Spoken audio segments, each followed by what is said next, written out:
girlfriend home for dinner, planning to feel out their relationship at the table.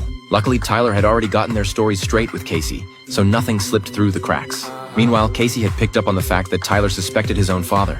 Noticing how on edge he seemed, she actually got a little excited. It's not your fucking dad! She said Tyler's dad didn't seem like a bad guy. To prove her wrong, Tyler took her to the shed, but when they lifted the floorboard, everything that had been hidden there was gone. Casey reached deeper into the compartment and her hand landed on a blueprint. The drawing seemed to show some kind of hidden room, marked with all kinds of different binding techniques. To preserve the evidence, they took a picture of the blueprint. After Casey left, Tyler studied the drawing more carefully and suddenly realized the layout looked eerily similar to the inside of his own house.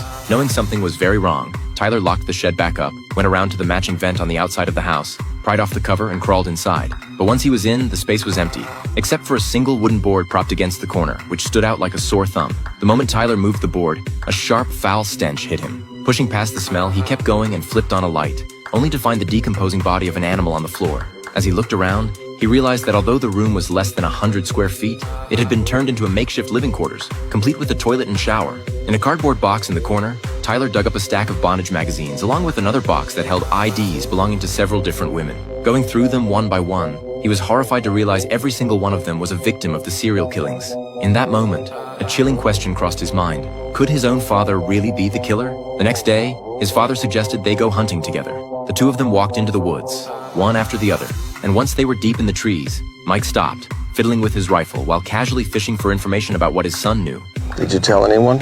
Realizing Tyler had pieced things together, Mike spun a story to cover his tracks. He claimed it was actually Tyler's uncle who had done it all, and that he himself had nothing to do with any of it. He said he'd kept quiet out of loyalty to his brother, and that the uncle was now in a vegetative state, which he considered fitting punishment. After getting that off his chest, Mike burned all the incriminating items right in front of Tyler, then handed him a wad of cash and told him to go take a trip and clear his head, hoping to put the whole thing to bed.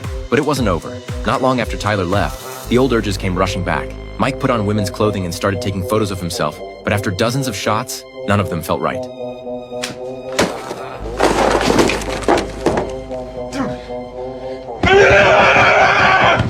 After letting some of that pressure out, Mike decided to go hunting for a target. He headed to a supermarket and quickly zeroed in on a tall, heavy-set woman. When Mary made her way to the checkout, he followed right behind her. He tailed her all the way home. Then, armed with his tools, he climbed in through a window. Spotting Mary asleep on the couch, he grabbed the remote and cranked up the TV volume. When Mary woke up to find a masked man in her house, she was terrified and was about to scream. Mike clamped a hand over her mouth and warned her that as long as she cooperated, she wouldn't get hurt. He hauled her up to the bedroom on the second floor, tied her up, and started taking pictures. That's when Tyler burst through the door with a gun. Dad.